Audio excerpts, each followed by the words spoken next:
Hello friends, welcome back to my YouTube channel. तो आज की जो अपनी क्लास होने वाली है बल तथा जो न्यूटन के गति विषयक नियम है उनके ऊपर होने वाली है। ठीक है, तो आज हम देखने वाले हैं जो न्यूटन के 3 गति विषयक नियम है उनको, और साथ साथ देखने वाले हैं हम बल क्या होता है। देखो, बल से भी हमारे एग्जाम में बहुत सारे क्वेश्चन पुट होते हैं। अगर मैं बात करूँ बल यानी कि जिसको बोलते हैं फोर्स है क्या। देखो, बल एक बाह्य कारक है जो किसी वस्तु की आकृति, आकार अथवा गति की जो अवस्था है उसमें परिवर्तन कर सकता है। देखो, एक क्वेश्चन आया था कि बल क्या है। किसी वस्तु को देखो गति में लाने के लिए हम उसको क्या करेंगे, धक्का दे सकते हैं या खींच सकते हैं। ठीक है, तो वही तो बल है। बल क्या है, किसी वस्तु को गति में लाने के लिए उसको धक्का देना या खींचना बल है। या हम बोल सकते हैं बल एक ऐसा कारक है जो हम बाहर से लगाएंगे। ठीक है, एक बाह्य कारक है जो हम बाहर से लगाएंगे उसको किसी वस्तु पर, और जो उस वस्तु की आकृति, आकार या गति की अवस्था में परिवर्तन कर सकता, तो बल ये है। ठीक है, एग्जाम में क्वेश्चन आता है बल कैसी राशि है, तो बल एक सदिश राशि है। ठीक है, जिसका फॉर्मूला होता है F बराबर एम में। ठीक है, F होता है यहाँ फोर्स, M होता है द्रव्यमान और A होता है त्वरण। ठीक है, अगर हम इसके SI मात्रक की बात करें तो इसका जो SI मात्रक होता है वो होता है न्यूटन। अगर हम CGS पत्ती में मात्रक की बात करें तो वो होता है डाइन। ठीक है, 1 न्यूटन बराबर होता है 10 की घात कितने, 5 डाइन। ठीक है, 10 की घात 5 डाइन होता है। कई बार एग्जाम में आया हुआ है कि 1 न्यूटन बराबर कितने डाइन होता है, तो 10 की पावर 5 डाइन। ठीक है, देखो आज से हम ये करेंगे जितनी भी क्लास हो सकेंगी डायग्राम वाली, उन सभी को डायग्राम पर कवर करेंगे। ठीक है, तो आज के बाद जितनी भी क्लास आएंगी वो सभी डायग्राम पर आएंगी। ठीक है, अगर मैं बात करूं, देखो 1 न्यूटन क्या है। अगर मैं बात करूं 1 न्यूटन क्या है, तो F बराबर एम में, इसका मात्रक तो क्या होता है, न्यूटन होता है ना। देखो F बराबर क्या होता है, एम में, इसका मात्रक होता है न्यूटन। तो 1 न्यूटन क्या है, जो बल का मात्रक है। तो जो द्रव्यमान और त्वरण, यही तो है, द्रव्यमान और जो त्वरण है। देखो, 1 न्यूटन वह बल है जो किसी 1 किलोग्राम, द्रव्यमान कितना होगा, 1 किलोग्राम होगा। ठीक है, के पिंड में 1 मीटर पर सेकंड स्क्वायर का त्वरण उत्पन्न करता है। ठीक है, तो 1 न्यूटन क्या है, जो किसी 1 किलोग्राम के पिंड में, ठीक है, 1 मीटर पर सेकंड स्क्वायर का त्वरण उत्पन्न करेगा, उसको बोलेंगे हम 1 न्यूटन। ठीक है, 1 न्यूटन क्या है, 1 न्यूटन वह बल है जो किसी 1 किलोग्राम द्रव्यमान के पिंड में 1 मीटर पर सेकंड स्क्वायर का त्वरण उत्पन्न करता है। अगर हम इसकी बात करें मात्रक की, तो यहाँ से क्या निकल कर आता, देखो F बराबर एम में होता नहीं, तो M का जो द्रव्यमान का मात्रक क्या होता है, किलोग्राम। ठीक है, और जो है ना ये त्वरण, ये जो है, ये क्या है, त्वरण यानी कि एक्सीलरेशन। तो इसका जो मात्रक होता है वो होता है मीटर पर सेकंड स्क्वायर। ठीक है, तो 1 न्यूटन यानी कि कहने का मतलब है जो बल का मात्रक होगा तो क्या होगा, वो किलोग्राम मीटर पर सेकंड स्क्वायर। ठीक है, या 1 न्यूटन बराबर हम बोल सकते हैं 1 किलोग्राम मीटर पर सेकंड स्क्वायर।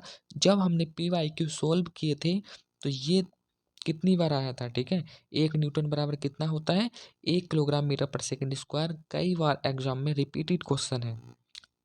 अगर मैं उसके बाद बात करूं, तो देखो जो प्रकृति में मूलतः 4 बल पाए जाते हैं। ठीक है, कितने बल पाए जाते हैं, 4 बल पाए जाते हैं। अगर मैं पहले बल की बात करूं तो उसको बोलते हैं हम गुरुत्वाकर्षण बल। क्या बोलते हैं हम, गुरुत्वाकर्षण बल। देखो गुरुत्वाकर्षण बल है क्या, ग्रेविटेशनल फोर्स है क्या। देखो एक पूरा चैप्टर है गुरुत्वाकर्षण बल जो हमें पढ़ना है। देखो सभी वस्तु जो होती है ना, पृथ्वी, जितनी भी वस्तुएं हैं, अगर कोई वस्तु ऊपर की ओर फेंकी जाए तो पृथ्वी अपनी ओर खींचती है। ठीक है, जिसको बोलते हैं पृथ्वी का आकर्षण बल। ठीक है, तो उसको क्या बोलते हैं हम, गुरुत्वाकर्षण। सभी वस्तुओं को पृथ्वी इस बल के कारण जो है, यानी कि किस बल के कारण, गुरुत्वाकर्षण बल के कारण अपनी ओर खींचती है। जैसे कोई गेंद ऊपर की ओर फेंकी जाती है तो वो किस कारण नीचे आती है, गुरुत्वाकर्षण बल के कारण, क्योंकि पृथ्वी अप किसी भी वस्तु को अपनी ओर खींचती है, किस कारण, गुरुत्वाकर्षण बल के कारण। ठीक है, जब कोई वस्तु ऊपर की ओर फेंकी जाती है। अगर हम बात करें दूसरे बल जो है हमारे पास, वो है स्थिर विद्युत बल। देखो स्थिर विद्युत बल कहाँ लगता है, तो किन्हीं भी दो आवेशों के बीच जो लगने वाला बल होता है उसको बोलते हैं स्थिर विद्युत बल। ठीक है, किन्हीं भी दो आवेशों के बीच जो बल लगेगा उसको बोलेंगे हम स्थिर विद्युत बल। फिर हमारे पास आता है एक तीसरा बल, चुंबकीय बल। देखो चुंबकीय बल केवल चुंबकीय पदार्थों पर ही लगेगा, ठीक है। प्रतिबिंब में उपस्थित चुंबक तत्व के कारण जो बल लगता है उसको बोलते हैं चुंबकीय बल, ठीक है। चुंबकीय बल क्या है? तो प्रतिबिंब में जो उपस्थित चुंबक तत्व के कारण लगने वाला बल है उसको बोलेंगे हम चुंबकीय बल। इंपॉर्टेंट बात यह है कि यह केवल चुंबकीय पदार्थों पर लगता है, ठीक है। ये बल कहाँ लगता है? केवल चुंबकीय पदार्थों पर ही लगता है। अगर हम उसके बाद बात करें तो उसके बाद आता है हमारे पास विद्युत या विद्युत चुंबकीय बल, ठीक है। यहाँ सॉरी, यहाँ से जो दिमाग लिखा हुआ है ये नहीं है, ठीक है। ये वैसे ही पीपीटी बनाने में लिखा गया होगा। तो चुंबकीय बल जो है वो पृथ्वी में उपस्थित चुंबक तत्व के कारण लगने वाला बल है और केवल चुंबकीय पदार्थों पर ही लगेगा। अगर हम उसके बाद बात करें तो हमारे पास है विद्युत चुंबकीय बल या विद्युत चुंबकीय बल, ठीक है। तो ये क्या है? ये है, देखो विद्युत चुंबकीय बल जो ना किसी धारा प्रवाह के कारण जो, ठीक है, चुंबकीय क्षेत्र में जो लगने वाला बल होगा वो जो होगा वो विद्युत चुंबकीय बल होगा, ठीक है। लिखा हुआ है धारा प्रवाह के कारण चुंबकीय क्षेत्र में लगने वाले बल को बोला जाता है विद्युत चुंबकीय बल। उसके बाद हम देख लेते हैं जो न्यूटन के गति विषयक नियम है उनको देख लेते हैं, ठीक है। तो न्यूटन के जो गति विषयक नियम है अगर मैं उसकी बात करूं तो देखो न्यूटन ने अपने जो एक प्रसिद्ध पुस्तक यानी कि ग्रंथ में जिसका नाम है मैथमेटिशिया, ठीक है, प्रिंसिपिया में क्या कहा? इसने एक भाग में गति के 3 नियम दिए, ठीक है। एग्जाम में क्वेश्चन आ सकता है कि न्यूटन ने अपने किस ग्रंथ में, ठीक है, 3 नियम प्रस्तुत किए हैं, तो उसका नाम है मैथमेटिशिया प्रिंसिपिया में, ठीक है, कि एक भाग में 3 नियम प्रस्तुत किए हैं और तीनों नियमों को अब हम देखने वाले हैं। प्रथम नियम जिसको बोलते हैं हम जड़त्व का नियम या गैलीलियो का नियम, ठीक है। द्वितीय नियम जिसको बोलते हैं हम संवेग परिवर्तन का नियम, ठीक है। और तृतीय नियम जिसको बोलते हैं हम क्रिया प्रतिक्रिया का नियम। तो एक एक करके अब देखते हैं हम। पहला जो नियम है अपने पास वो है कौन सा नियम? प्रथम नियम, ठीक है। और प्रथम नियम को हम देखेंगे। तो प्रथम नियम क्या है? देखो इसको मैंने बता दिया है। तो इसको क्या क्या बोला जाता है? जड़त्व का नियम भी बोला जाता है। एग्जाम में क्वेश्चन आता है, ठीक है। जड़त्व का नियम किसको बोला जाता है? तो न्यूटन के प्रथम नियम को बोला जाता है, ठीक है। और जड़त्व जो अभी हम पढ़ने वाले हैं वो 3 प्रकार का होता है, ठीक है। उसके बाद क्या बोला जाता है? देखो इसको गैलीलियो का नियम भी बोला जाता है। देखो जड़त्व का नियम आया हुआ है एसएससी में। किस नियम को जड़त्व का नियम बोला जाता है? तो न्यूटन के प्रथम नियम को।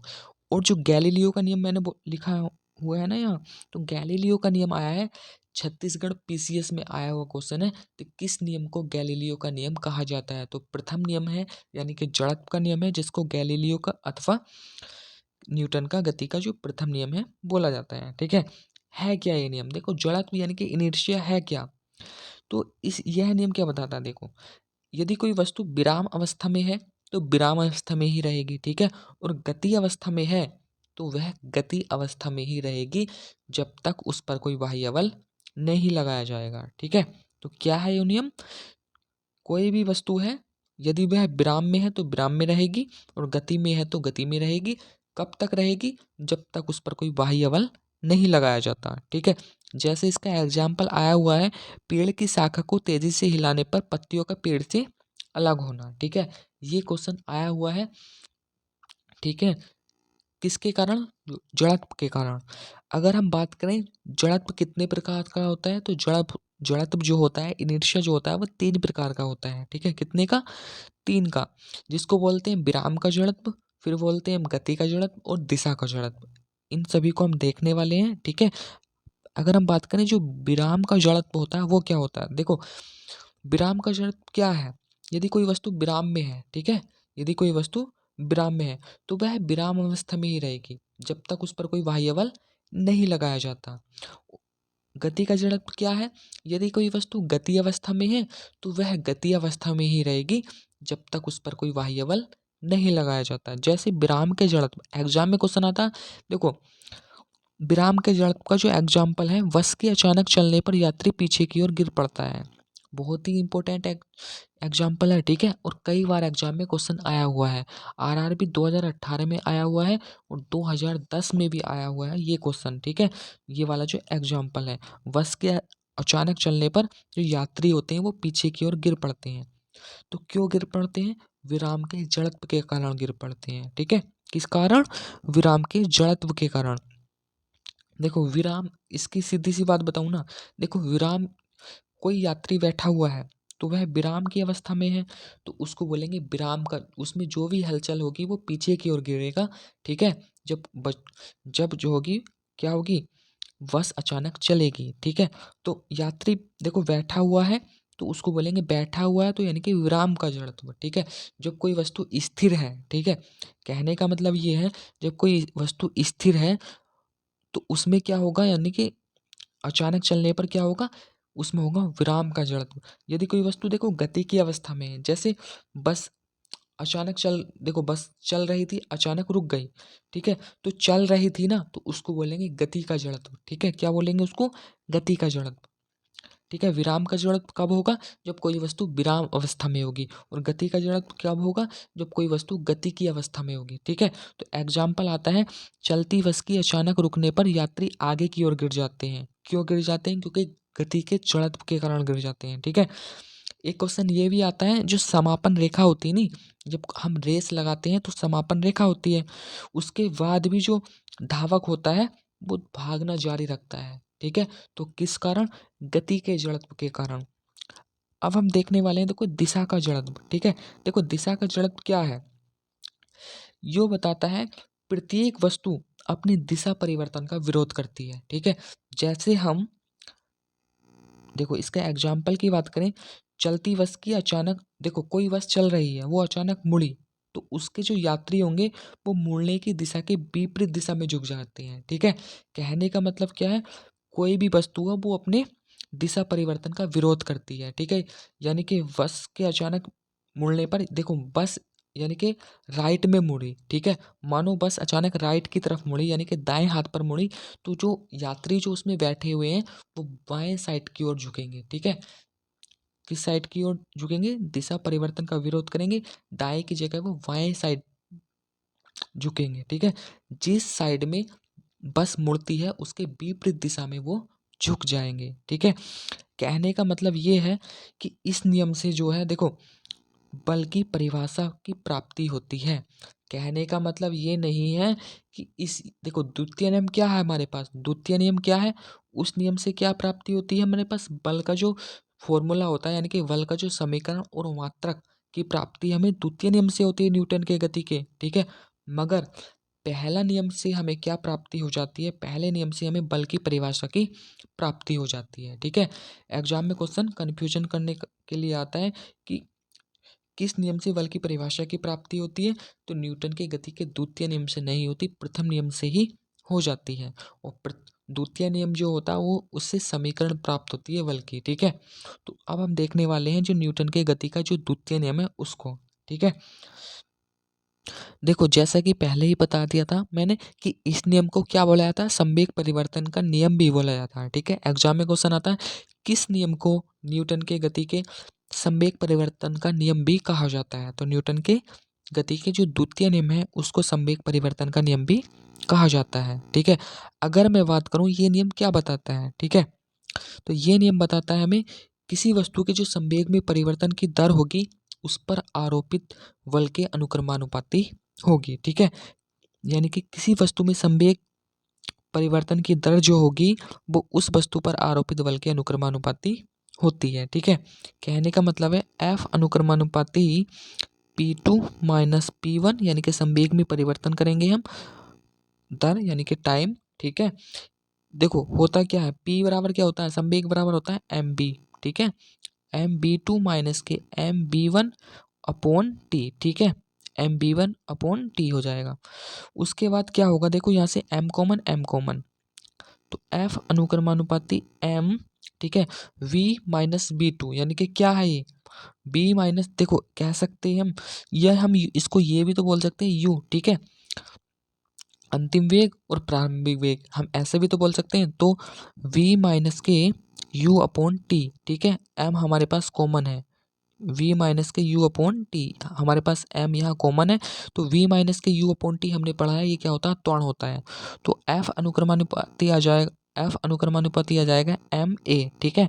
अनुक्रमानुपाती को हम हटाएंगे और बराबर का जो चिन्ह लगाएंगे तो हम उसमें एक कांस्टेंट मानेंगे जिसका नाम होगा K। F बराबर K, ठीक है, MA। तो यहाँ से जो आ जाता है वो बल का समीकरण आ जाता है F बराबर MA, ठीक है। F बराबर MA, यहाँ से क्या आ जाता है, न्यूटन के गति के द्वितीय नियम से बल का समीकरण और बल का मात्रक। बल का मात्रक क्या होता है, न्यूटन। किसमें, एसआई पद्धति में। और सीजीएस पद्धति में हमने अभी बात करी है पीछे, क्या होता है, डाइन। और 1 न्यूटन बराबर होता है 10⁵ यानी कि 10⁵5 डाइन, ठीक है। दोनों ही बहुत इंपॉर्टेंट है मात्रक। तो यहाँ से हमारे पास मात्रक निकल कर आ जाता है द्वितीय नियम से। देखो संवेग परिवर्तन की दर, मैं इसको बता दूं, देखो संवेग परिवर्तन की दर, देखो संवेग में परिवर्तन होगा तो संवेग में कि परिवर्तन का मान भी बढ़ सकता है और मान भी घट सकता है, ठीक है। भाई संवेग में परिवर्तन हो रहा है तो संवेग में परिवर्तन का मान बढ़ भी सकता है और घट भी सकता है। देखो जब संवेग में परिवर्तन का मान बढ़ेगा तो क्या होगा, बल का मान भी बढ़ेगा। और जब संवेग में परिवर्तन का मान घटेगा तो बल का मान भी घटेगा, ठीक है, क्योंकि ये अनुक्रमानुपाती होती है, ठीक है। अनुक्रमानुपाती का मतलब होता है अगर कोई चीज घट रही है बराबर से पहले तो बराबर के बाद भी कोई चीज घटेगी, ठीक है। और कोई चीज बढ़ रही है तो बराबर के बाद भी वो चीज बढ़ेगी, ठीक है। उसके बाद देखो क्या होता है, हमारे पास F बराबर M में तो हमारे पास फॉर्मूला है, ठीक है। ये किसका, बल का। यहाँ से क्या, न्यूटन या किलोग्राम मीटर पर सेकंड। M का जो मात्रक यानी कि द्रव्यमान का मात्रक क्या होता है, किलोग्राम होता है। और त्वरण, ठीक है, एक्सीलरेशन का जो मात्रक होता है वो होता है मीटर पर सेकंड स्क्वायर, ठीक है। तो यहाँ से हमारे पास एक फॉर्मूला निकल जाता है F बराबर M में, और मात्रक का भी हमें पता चल जाता है न्यूटन और ये वाला, ठीक है, किलोग्राम मीटर पर सेकंड स्क्वायर और डाइन वाला, ठीक है। 1 न्यूटन बराबर 10⁵5 डाइन। किसी वस्तु पर कह सकते हैं हम, किसी वस्तु पर जो आरोपित बल है वो द्रव्यमान, देखो ये क्या है, द्रव्यमान है, नहीं, M क्या है, यहाँ द्रव्यमान है। और त्वरण, ए क्या है, त्वरण, इसकी क्या हुई है, यहाँ गुणा हुई है तो गुणनफल के बराबर होता है, ठीक है। हम बोल सकते हैं किसी वस्तु पर जो आरोपित बल है वस्तु के द्रव्यमान तथा त्वरण के गुणनफल के बराबर होता है, ठीक है। इस नियम के द्वारा बल का समीकरण तथा बल का मात्रक प्राप्त होता है, ये हमने देख लिया है, ठीक है। इसके अगर मैं एग्जाम्पल की बात करूं तो एग्जाम्पल क्या है, देखो क्रिकेट का कोई भी खिलाड़ी हो, जब गेंद वो कैच करता है ना तो वो अपने हाथ पीछे की ओर खींच लेता है। किस कारण, क्योंकि संवेग परिवर्तन के नियम यानी कि द्वितीय नियम के कारण, ठीक है। अगर हम दूसरे इसके एग्जाम्पल की बात करें तो जूडो के खिलाड़ी होते हैं ना, वो संवेग परिवर्तन में कम समय लेकर बर्फ की सिल्ली को तोड़ देते हैं। क्यों तोड़ देते हैं, क्योंकि द्वितीय नियम है न्यूटन के गति का, संवेग परिवर्तन का नियम, ठीक है। देखो संवेग परिवर्तन का नियम क्या बोलता है, अगर संवेग में परिवर्तन में कम समय ले रहे हैं तो बल क्या मान क्या होगा, बल का मान भी कम होगा, ठीक है। तो जूडो के खिलाड़ी क्या होते हैं, जूडो के खिलाड़ी द्वारा संवेग परिवर्तन में कम समय लेकर बर्फ की सिल्ली को तोड़ दिया जाता है। तो एग्जाम में क्वेश्चन आता है किस नियम के कारण, तो न्यूटन के प्रथम नियम, द्वितीय नियम, तृतीय नियम। तो कौन सा नियम है, द्वितीय नियम के कारण, क्योंकि यहाँ जहाँ संवेग परिवर्तन समझो शब्द आया है वहाँ क्या होगा, हमारे पास होगा वहाँ न्यूटन के गति का द्वितीय नियम, ठीक है। एग्जाम में भी क्वेश्चन आता है संवेग परिवर्तन कहाँ होता है, तो न्यूटन के गति के द्वितीय नियम में होता है, ठीक है। उसके बाद अगर हम बात करें तो हमारे पास है न्यूटन के गति का जो तृतीय नियम, वो क्या है, क्रिया प्रतिक्रिया का नियम, ठीक है। उसको क्या बोलते हैं, क्रिया प्रतिक्रिया का नियम, ठीक है। उसको देख लेते हैं हम, क्रिया प्रतिक्रिया नियम। देखो क्रिया प्रतिक्रिया जो नियम है इससे एग्जाम में सबसे ज्यादा क्वेश्चन आते हैं क्रिया प्रतिक्रिया नियम से, ठीक है। देखो क्रिया प्रतिक्रिया को हम सबसे पहले देख लेते हैं, क्रिया प्रतिक्रिया क्या होती है, ठीक है। उससे पहले मैं इसके नियम की बात करूं तो इस नियम के अनुसार होता क्या है, देखो प्रत्येक क्रिया के बराबर परंतु विपरीत क्रिया होती है, यह नियम बताता है। कौन सा नियम, तृतीय नियम। तृतीय नियम के अनुसार क्या है, प्रत्येक क्रिया के बराबर परंतु विपरीत प्रतिक्रिया होती है। जैसे हम एग्जाम्पल में अभी देख लेंगे, बहुत सारे एग्जाम्पल लिखे हुए हैं हमने, ठीक है। तो देखो क्रिया प्रतिक्रिया को हम देख लेते हैं कि क्रिया प्रतिक्रिया होती क्या है। मान लो पहली वस्तु है, ठीक है, पहली वस्तु और दूसरी वस्तु है, ठीक है, दो वस्तुएं, पहली वस्तु और दूसरी वस्तु। तो पहली वस्तु द्वारा दूसरी वस्तु पर लगाए गए बल को बोला जाता है क्रिया, ठीक है। अगर दूसरी वस्तु बी उसका कोई जवाब दे रही है उस वस्तु को, ठीक है, पहली वाली वस्तु को, तो उसको बोला जाता है प्रतिक्रिया, ठीक है। कहने का मतलब है पहली वस्तु द्वारा दूसरी वस्तु पर जो बल लगाएंगे उसको बोलेंगे क्रिया। यदि दूसरी वस्तु पहली वस्तु पर कोई बल लगा देगी, ठीक है, उसका जवाब देने के लिए, तो उसको बोलेंगे प्रतिक्रिया, ठीक है। तो क्रिया प्रतिक्रिया क्या है? पहली वस्तु द्वारा दूसरी वस्तु पर लगाए गए बल को क्रिया तथा दूसरी वस्तु द्वारा पहली वस्तु पर लगाए गए बल को प्रतिक्रिया। एग्जाम्पल आता है इसका, जैसे पत्थर को ठोकर मारने से हमें चोट लगती है। मान लो हमने पत्थर को ठोकर मारी तो हमने क्रिया करी, और हमारे ऊपर जो हमारे दूसरे जो प्रतिक्रिया करी पत्थर ने, तो उसको बोलते हैं क्या? क्रिया प्रतिक्रिया का नियम, ठीक है। हम अगर उसके दूसरे एग्जाम्पल की बात करें तो नाव से उतरते समय नाव पीछे की ओर हटती है, ठीक है। तो ये हमारे पास एग्जाम्पल है जो बहुत बार रिपीटेड एग्जाम्पल है, ठीक है, क्रिया प्रतिक्रिया नियम का। जैसे बंदूक से गोली छोड़ते समय पीछे की ओर झटका लगता है, ये भी किस कारण होता है? क्रिया प्रतिक्रिया का नियम। प्रत्येक क्रिया के बराबर परंतु विपरीत क्रिया होगी, न्यूटन के गति का तृतीय नियम यह बताता है, ठीक है। देखो, यदि क्रिया प्रतिक्रिया बल एक ही वस्तु पर कार्य करें तो परिणामी बल शून्य हो जाता है। बहुत ही इंपॉर्टेंट है, ठीक है, स्टार पॉइंट है। यदि क्रिया प्रतिक्रिया बल एक ही वस्तु पर लगाएंगे तो जो परिणामी बल जो होगा वो शून्य हो जाएगा, ठीक है।